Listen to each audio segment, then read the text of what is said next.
ప్రభూ, భద్రాద్రి ఆలయంలో గర్భగుడిపై సుదర్శన చక్రం ఎలా వచ్చింది? అది ఎవరు తయారు చేశారు? సీత, అది ఎవరు చేసినది కాదు.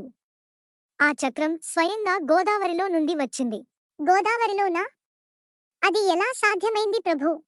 నా భక్తుడు రామదాసు ఆలయాన్ని నిర్మించినప్పుడు గర్భగుడిపై సుదర్శన చక్రం ప్రతిష్ఠించాలని అనుకున్నాడు. కాని ఎన్ని లోహశిల్పులను పిలిచినా వారు చేసిన చక్రం ప్రతిసారి విరిగిపోతూ ఉండేది. అలా ఎందుకు జరిగింది ప్రభూ? ఎందుకంటే సుదర్శన చక్రాన్ని మనుషులు తయారు చేయలేరు. అది దివ్యమైనది. అప్పుడే నేను రామదాసు కలలోకి వెళ్లి చెప్పాను, సుదర్శన చక్రం గోదావరిలో ఉంది, దానినే తీసుకుని ప్రతిష్ఠించు అని. మొదట ఎంత వెతికినా రామదాసుకు చక్రం కనిపించలేదు. ఆపై మళ్ళీ నేను కలలోకి వెళ్లి చెప్పాను, అపర భక్తుడివైన నీకు మాత్రమే అది కనిపిస్తుంది అని. రామదాసు గోదావరిలో చేయి పెట్టగానే చక్రం చేతికి తాకింది. అప్పుడు ఆయన దానిని తీసుకుని ఆలయ గర్భగుడిపై ప్రతిష్ఠించాడన్నమాట. సబ్స్క్రైబ్ చేయొచ్చు కదా.